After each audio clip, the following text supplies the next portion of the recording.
Selamat datang dalam kisah yang akan mengguncang hati dan menggoyahkan batas-batas perasaan. Ketika Dewi, seorang menantu yang terjebak dalam kesendirian dan keputusasaan, mulai menemukan kehangatan di tempat yang tak terduga, hati ayah mertuanya sendiri.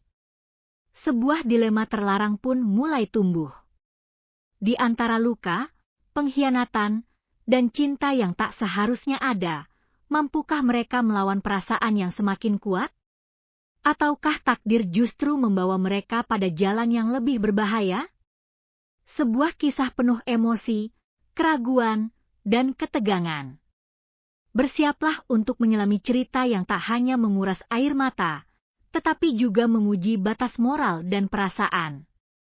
Selamat menikmati cerita menantu lumpuh dan cinta terlarang. Dewi menatap langit senja dari balik jendela kamarnya, memandangi cahaya jingga yang perlahan meredup. Tangannya yang lemah terkulai di pangkuannya, sementara kursi roda tempatnya duduk terasa semakin melekat dalam hidupnya. 3 bulan yang lalu, ia adalah seorang wanita yang ceria, penuh semangat, dan memiliki mimpi indah tentang pernikahan yang bahagia. Tapi kecelakaan itu merenggut semua impiannya. Kini, ia tak lebih dari seorang istri yang terkurung dalam tubuh, yang tak lagi bisa bergerak bebas. Dewi menghela napas panjang. Suaminya, Arman, semakin jarang berada di rumah. Jikapun ada, ia lebih banyak diam dan menghindari percakapan. Dulu, Arman adalah pria yang penuh kasih sayang. Tapi sekarang, ia seperti orang asing yang tinggal di bawah atap yang sama. Yang lebih sering menemaninya justru Pak Surya, ketua yang selama ini ia segani.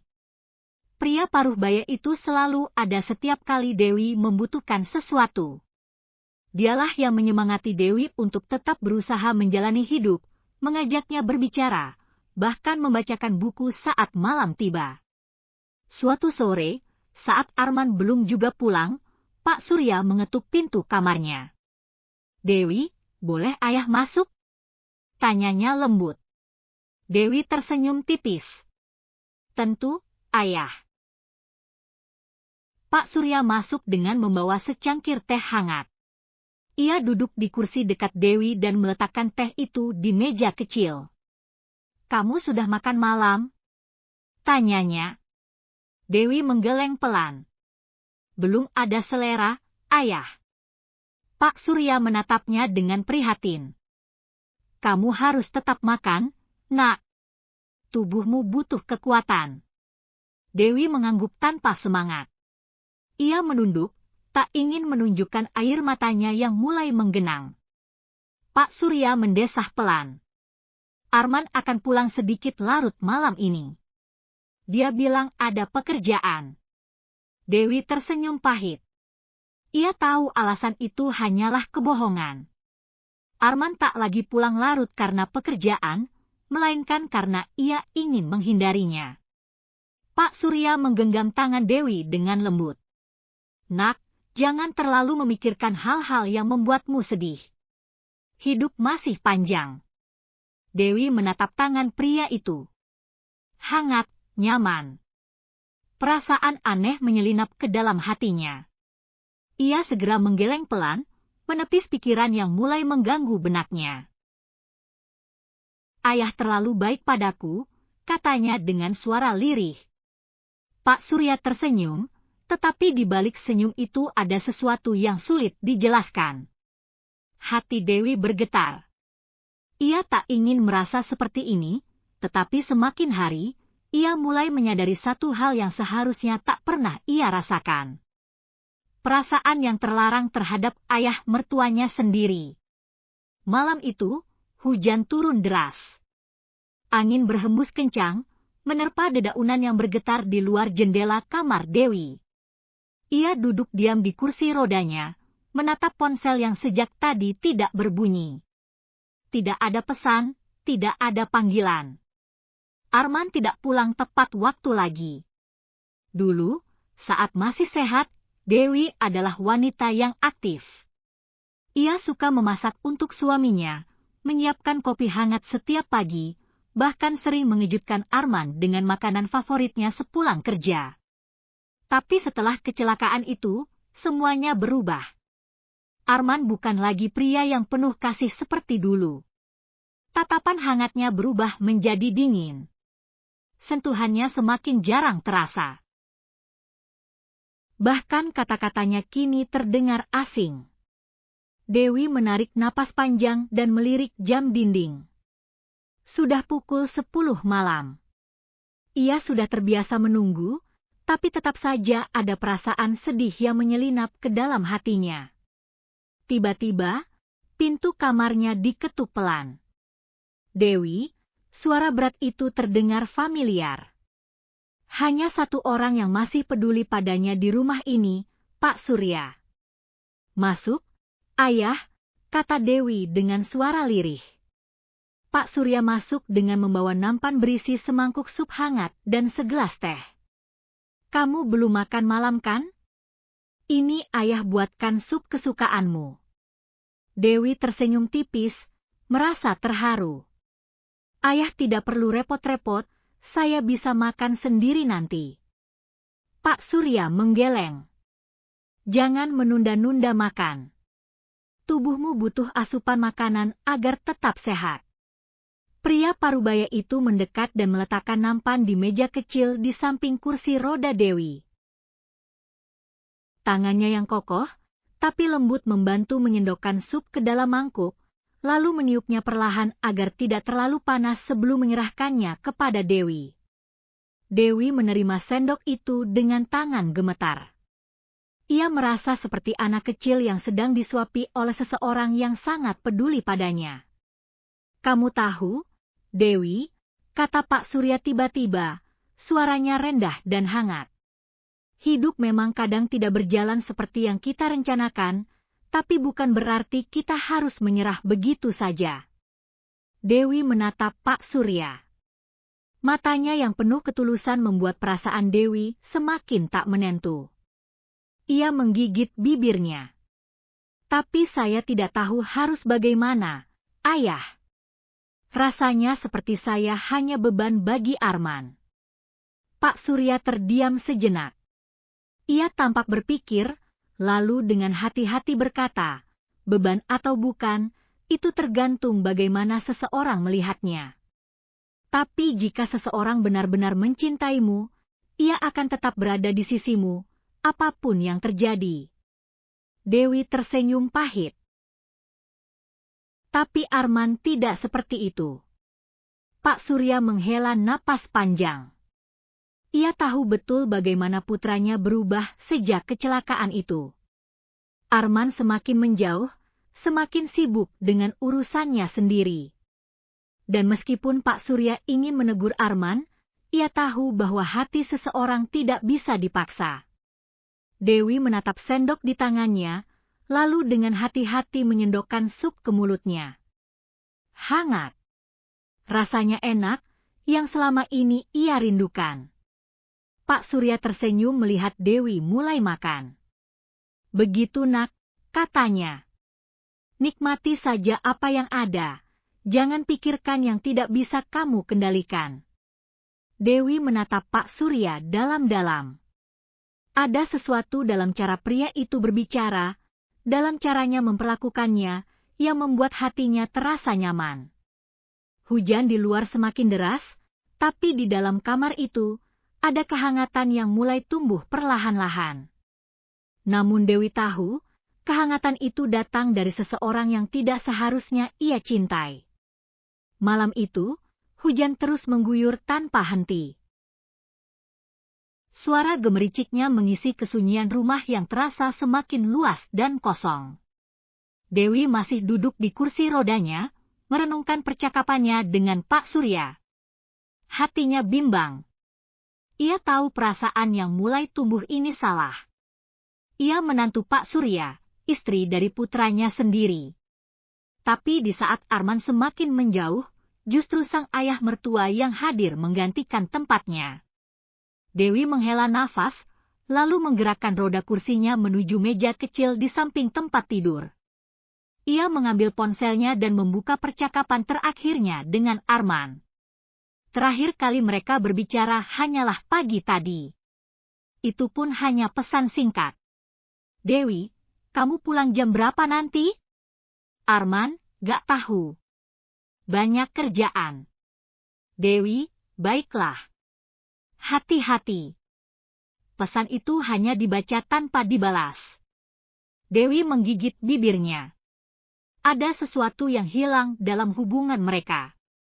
Dulu, Arman selalu membalas pesannya dengan kata-kata hangat. Tapi sekarang, bahkan sekadar basa-basi pun terasa berat baginya. Kenapa kamu berubah, men? Gumamnya lirih. Tiba-tiba, suara dari pintu terdengar.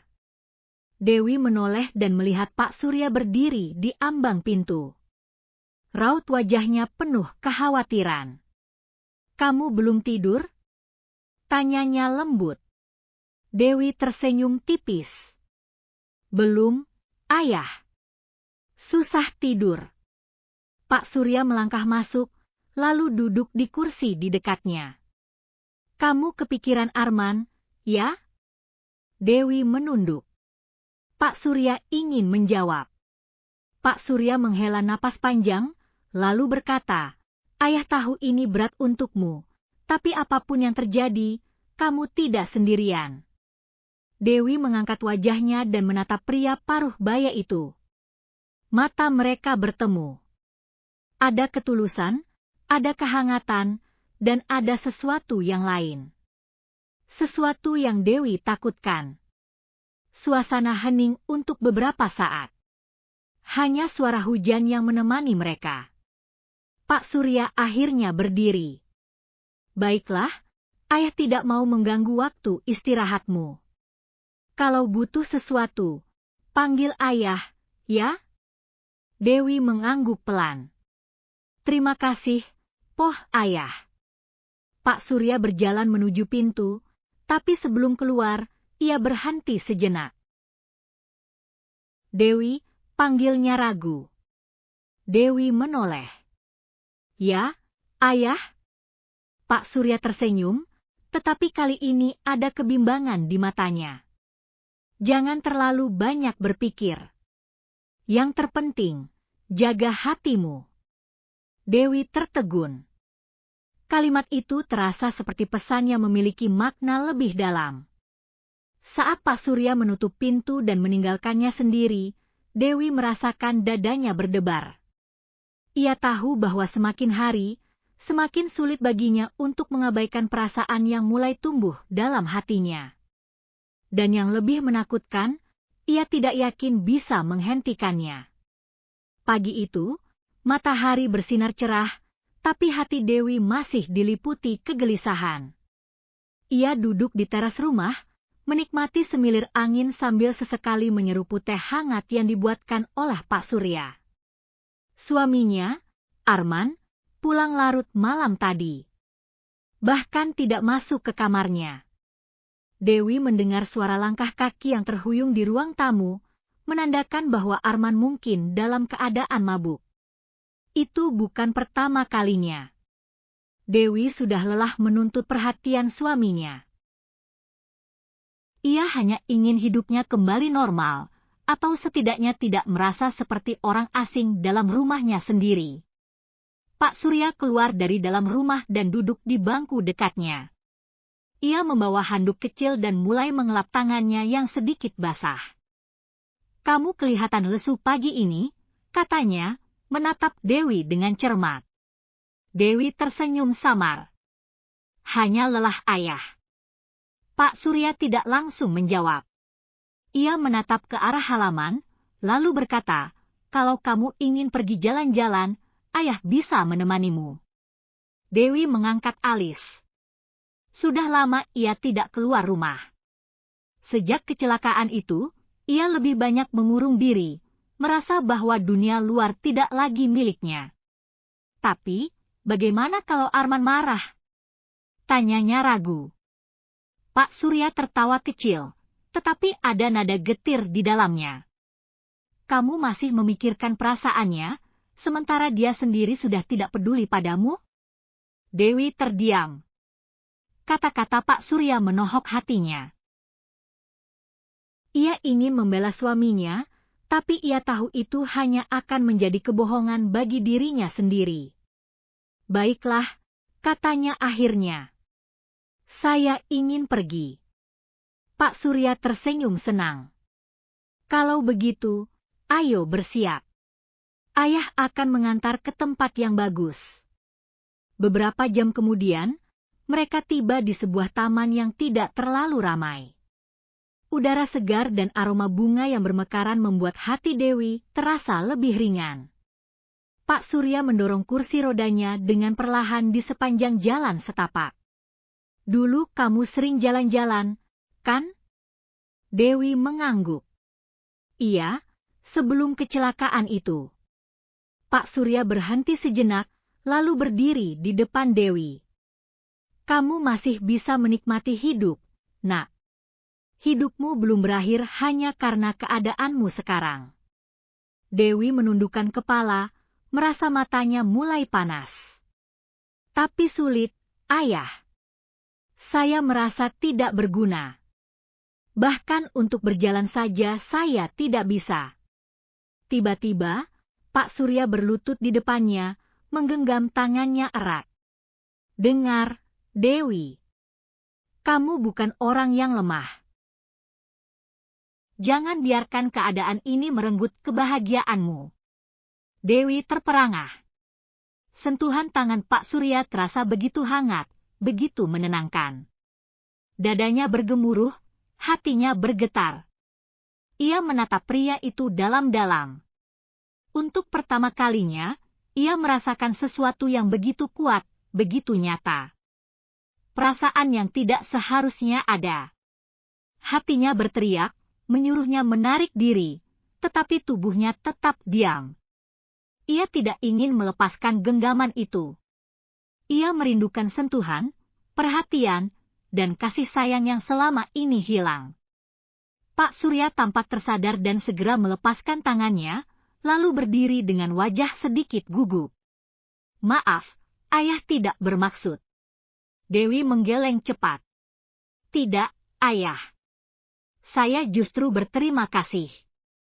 Pak Surya menatapnya dengan ekspresi tak terbaca. Angin bertiup pelan, seolah ikut menyaksikan kebimbangan di antara mereka. Hari itu, sesuatu telah berubah. Sebuah perasaan terlarang telah menemukan celahnya. Dan mereka berdua tahu, ini hanya awal dari sesuatu yang lebih besar.